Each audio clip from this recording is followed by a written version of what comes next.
संस्कृति पीसीएस के इस यूट्यूब प्लेटफॉर्म पर आप सभी का स्वागत है। मेरा नाम है प्राची मिश्रा। जैसे कि हम डेली करंट अफेयर डिस्कस करते हैं, तो देख लेते हैं आज कौन कौन सी इंपॉर्टेंट हमारी करंट अफेयर है। एंड सॉरी, आज आपका लाइव नहीं हो पाया, तो आपको रिकॉर्डेड क्लासेस दी गई हैं इसकी करंट अफेयर्स की, because due to some technical issues live नहीं हो पा रहा था।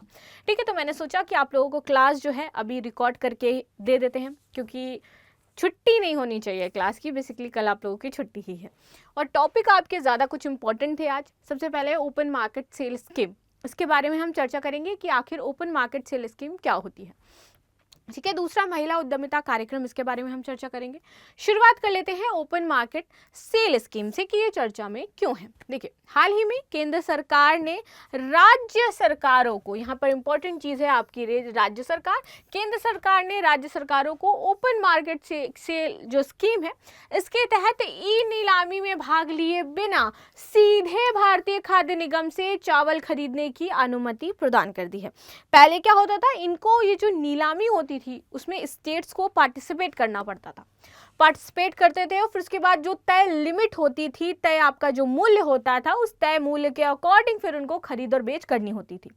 अभी यहाँ पर ये जो नीलामी में शामिल होने वाला जो क्राइटेरिया है बेसिकली उसको हटा दिया गया है। तो अभी क्या है, ये डायरेक्ट क्या कर सकते हैं, मार्केट में इसको खरीद सकते हैं और सेल कर सकते हैं। ठीक है, तो इस तरीके से आपको समझ में आया होगा कि ये जो ओपन मार्केट स्कीम है अभी वो कैसे वर्क करेगी। अब हम समझते हैं आखिर ये स्कीम क्या है, मूल्य कैसे तय किए जाते हैं, उसमें क्या महत्वपूर्ण बिंदु शामिल है।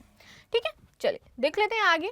ओपन मार्केट सेल स्कीम, इसकी बात करें तो इसके तहत जो आपका भारतीय खाद्य निगम है वो गेहूं और चावल, इसमें दो ही फसलें आपकी शामिल हैं, एक तो गेहूं है और दूसरा आपका चावल है।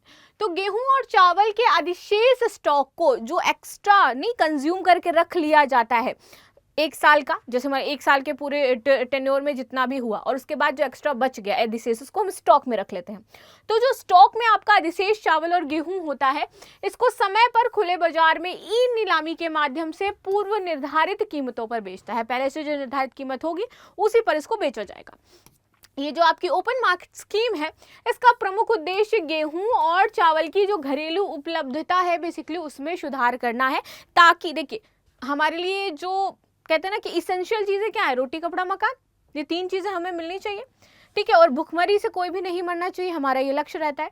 तो चावल और गेहूं इतना ज़्यादा महंगा ना हो जाए कि उसको नॉर्मल लोग भी अफोर्ड ना कर पाएँ, या फिर जो मिडिल क्लास लोग हैं, मिडिल क्या, जो लोअर, एकदम लोअर से भी लोअर, जो गरीबी रेखा के नीचे आते हैं वो अफोर्ड ना कर पाए। इसलिए बेसिकली इस चीज़ का ध्यान रखा जाता है कि इनके मूल्यों में कभी भी इतनी ज़्यादा हाइक ना आए, इसलिए वो जो अधिशेष है उसको मेंटेन करके रखते हैं, उसकी जो लिक्विडिटी है उसको मेंटेन करके रखा जाता है मार्केट में, ताकि उनके प्राइस कभी भी इतने हाइक ना जाए। ठीक है, सब्जियों का ऊपर नीचे चलता है, लेकिन ये अनाज जो आपकी एसेंशियल है, जैसे दाल चावल गेहूं आटा, ये जो होता है आपका बेसिकली, इसमें ये चीज़ें नहीं होनी चाहिए। ठीक है, तो इसकी घरेलू जो उपलब्धता है इसमें सुधार होता है और खुले बाजार में कीमतों को विनियमित करता है। बात करते हैं भारतीय खाद्य निगम, तो ये आपका NCDEX यानी कि national commodity and derivative exchange limited platform का उपयोग करके इस योजना को खुले बाजार में संचालित करने के लिए एक साप्ताहिक नीलामी आयोजित करता है, जो सप्ताह में आपके आयोजित की जाती थी, पहले जनरली होता था उसमें। ठीक है, लेकिन अभी ये बिना नीलामी में शामिल हुए जितने भी राज्य हैं इनको सेल कर सकते हैं और परचेज भी कर सकते हैं। यदि राज्य सरकारें या केंद्र शासित प्रदेश हैं, इनको लक्षित सार्वजनिक वितरण प्रणाली यानी कि TPDS के दायरे से बाहर गेहूं और चावल की आवश्यकता होती है, तो वह भी इस नीलामी में अपना भाग ले सकते हैं। यदि किसी राज्य को लगता है कि उसके पास अब धीरे धीरे खाद्यान्न में कमी आ रही है या उसको चाहिए, तो वो इसमें पार्टिसिपेट करते थे और परचेज करते थे। आगे देखते हैं भारतीय खाद्य निगम के बारे में बात करेंगे। भारतीय खाद्य निगम जो है वो आपका उपभोक्ता मामले, खाद्य और सार्वजनिक वितरण मंत्रालय के तहत सार्वजनिक क्षेत्र का उपक्रम हो जाता है। ठीक है, FCI की स्थापना खाद्य निगम अधिनियम 1964 के तहत वर्ष 1965 में की गई थी। अधिनियम था आपका 1964, स्थापना कब हुई थी, 1965 में। यह भारत में खाद्य सुरक्षा को सुनिश्चित करने हेतु यह खाद्यान्नों का क्रय करके उन्हें गोदामों में भंडारित करता है। ठीक है, वो खरीदता है, जो आम किसान होते हैं, और हमारा जो सरकार का यानी कि जो एक होता है ना गोदाम, उसमें वो रखता है, स्टोर करता है बेसिकली, और वो किसानों से खरीद लेते हैं। आगे बात करते हैं FCI के बेसिकली उद्देश्य क्या है। तो किसान के जो हित हैं उनको सुरक्षित रखना है। अब किसान के हित कैसे सुरक्षित होंगे? कई बार क्या होता था कि जो व्यापारी होते थे या फिर बीच में जो ब्रोकर होते थे वो बहुत ज़्यादा किसानों को मतलब नुकसान पहुंचाते थे। वो थर्ड पार्टी से भी पैसा लेते थे, इनसे भी पैसा लेते थे, उनसे भी लेते थे, और उनके जो चावल होते थे कई बार बहुत सस्ते दामों पर या गेहूं बहुत सस्ते दामों पर बिकवा दिए जाते थे। तो सरकार ने क्या कर दिया, एक लिमिट तय कर दी, भाई इससे कम मूल्य पर हम आपसे नहीं खरीदेंगे, आपको बेचना है हमें बोलो, ज़्यादा आप चाहे जितना भी बेच दो, उससे हमें कोई लेना देना नहीं, उस लिमिट से कम नहीं होना चाहिए। ठीक है, तो यहाँ पर ये रखते हैं कि उनके जो हित है वो सुरक्षित रहे और प्रभावी मूल्य उनको समर्थन मिले। तो यहाँ पर ये भी काम किया जाता है कि आपका मूल्य एक बैलेंस्ड रहता है कि भाई इतना तो मिलेगा ही मिलेगा, चाहे कुछ भी हो जाए, चाहे इनकी फसल खराब हो जाए, चाहे फसल में आग लग जाए, कुछ भी लग जाए, उतना उनको मिलने ही वाला है। ठीक है, सो प्रभावी मूल्यों को ये क्या करता है, समर्थन प्रदान करता है। आगे देखते हैं, सार्वजनिक वितरण प्रणाली के तहत देश भर में खाद्यान्नों का ये वितरण करता है। उचित मूल्यों पर खाद्यान्न उपलब्ध कराना और विशेष रूप से समाज में कमजोर जो वर्ग हैं उनको खाद्यान्न उपलब्ध कराना इसकी मेन प्रायोरिटी होती है। खाद्य सुरक्षा के उपाय के तौर पर बफर स्टॉक बनाए रखना और साथ ही साथ मूल्य स्थिरता के लिए बाजार में हस्तक्षेप करना, ये इसका कार्य है। ठीक है, चलिए आगे लास्ट में क्वेश्चन है आपके लिए, आंसर जरूर दीजिएगा कि भारतीय खाद्य निगम की स्थापना कब हुई थी?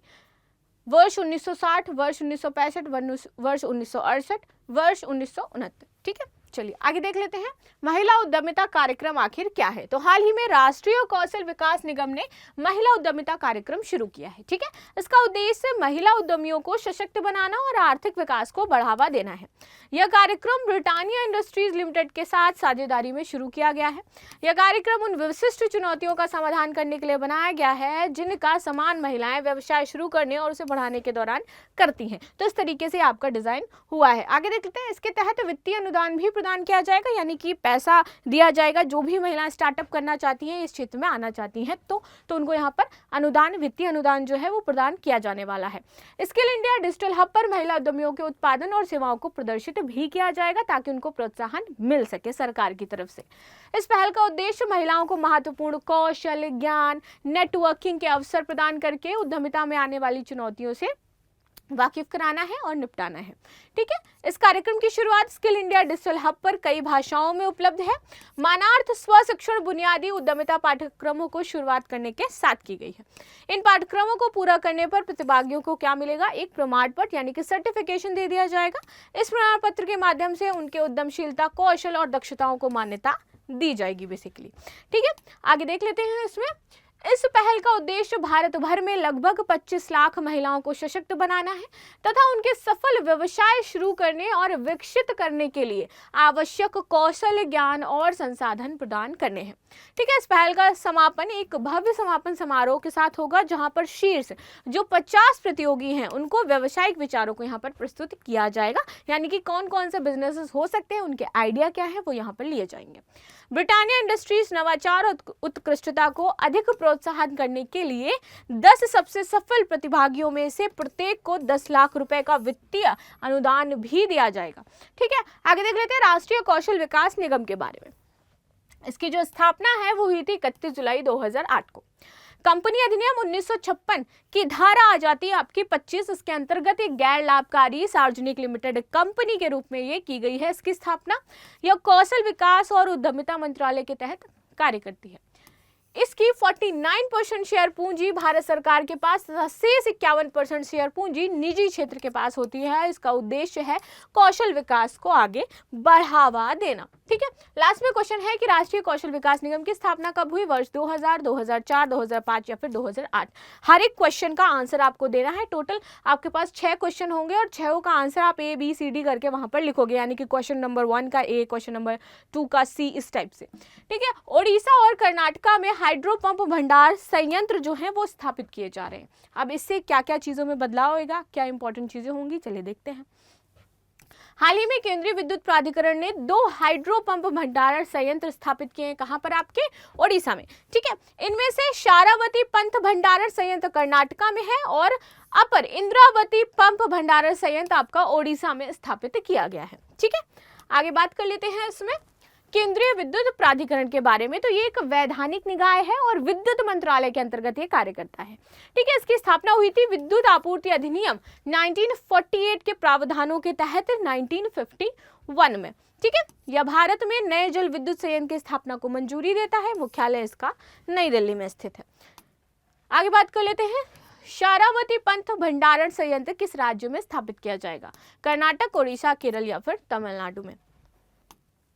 आगे बात करेंगे हम इंटरनेशनल स्पेस स्टेशन जाएंगे शुभांशु शुक्ला के बारे में कि आखिर ये कौन है शुभांशु शुक्ला, जिनको यूएस और इंडिया का जो कंबाइन आपका स्पेस मिशन चल रहा है उसके लिए चुना गया है।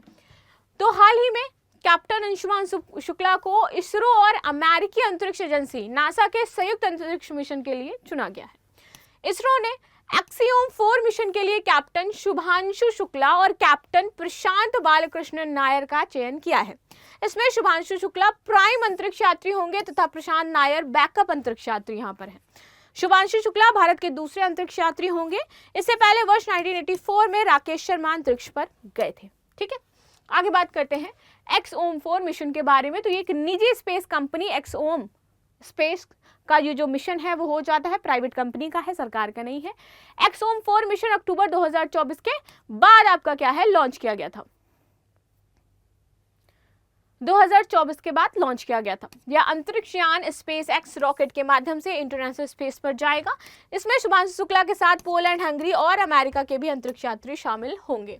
आगे बात करते हैं इंटरनेशनल स्पेस स्टेशन की। तो 20 नवंबर 1998 को इसको लॉन्च किया गया था और यह अंतरिक्ष में सबसे बड़ा मानव निर्मित ऑब्जेक्ट है अभी तक का। ठीक है, यह अंतरिक्ष में अंतरिक्ष यात्रियों के लिए आवास के रूप में कार्य करता है, घर है ये उनका। भागीदार देश इसमें अमेरिका, रूस, कनाडा, जापान और यूरोपीय अंतरिक्ष एजेंसियां हो जाती हैं। यह अंतर्राष्ट्रीय अंतरिक्ष स्टेशन पृथ्वी से लगभग 400 किलोमीटर ऊपर कक्षा में है। यह पृथ्वी के चारों ओर लगभग 28,000 किलोमीटर प्रति घंटे की गति से घूमता है और यह लगभग 90 मिनट में पृथ्वी की परिक्रमा कर लेता है। इसका उद्देश्य अंतरिक्ष के बारे में ज्ञान का विस्तार करना और नए वैज्ञानिक जो अनुसंधान हो रहे हैं उनको क्या करना है, समर्थन प्रदान करना है। क्वेश्चन है आपका कि राकेश शर्मा अंतरिक्ष में किस वर्ष गए थे? 1980, 1984, 1988 या फिर 1994। आगे देख लेते हैं नेक्स्ट हमारा क्या है। तो 10,000 किसान उत्पादक संगठनों का गठन और संवर्धन योजना, आखिर क्या ये योजना है और चर्चा में क्यों है? तो भारत सरकार 10,000 नए किसान उत्पादक संगठन यानी एफपीओ बनाने के लिए 10,000 किसान उत्पादन संगठनों का गठन और संवर्धन योजना चला रही है। यह पूरे देश में आप देखोगे तो जून 2024 तक 8875 एफपीओ पंजीकृत किए जा चुके हैं यहाँ पर, यानी कि 8,875 जो आपके एफपीओ हैं वो पंजीकृत हैं। कब तक? 24 जून तक। एफपीओ के गठन में उत्पाद विशेषज्ञता के विकास के लिए एक जिला एक उत्पाद दृष्टिकोण पर भी ध्यान केंद्रित किया गया है। ये अपनी आवश्यकता के अनुसार पहचाने गए उत्पाद के लिए जिला स्तर पर और राज्य स्तर पर एक राष्ट्रीय स्तर पर संघ बना सकते हैं। ठीक है, इस योजना के तहत ऋण गारंटी कोष के लिए सहायता प्रदान की गई है और इसके तहत एफपीओ को 50.4 करोड़ रुपए का ऋण जो है वो जारी किया गया है। किसान उत्पादन संगठन के बारे में बात करें तो यह छोटे और सीमांत किसानों के हित के संरक्षण के लिए कार्य करता है। ठीक है, इनका मुख्य कार्य किसानों को बीज, उर्वरक, मशीन, नेटवर्किंग, बाजार आदि के संदर्भ में परामर्श और तकनीकी सहायता देना है। आगे देखते हैं, ये स्वैच्छिक संगठन होते हैं जो अपने किसान सदस्यों द्वारा नियंत्रित होते हैं।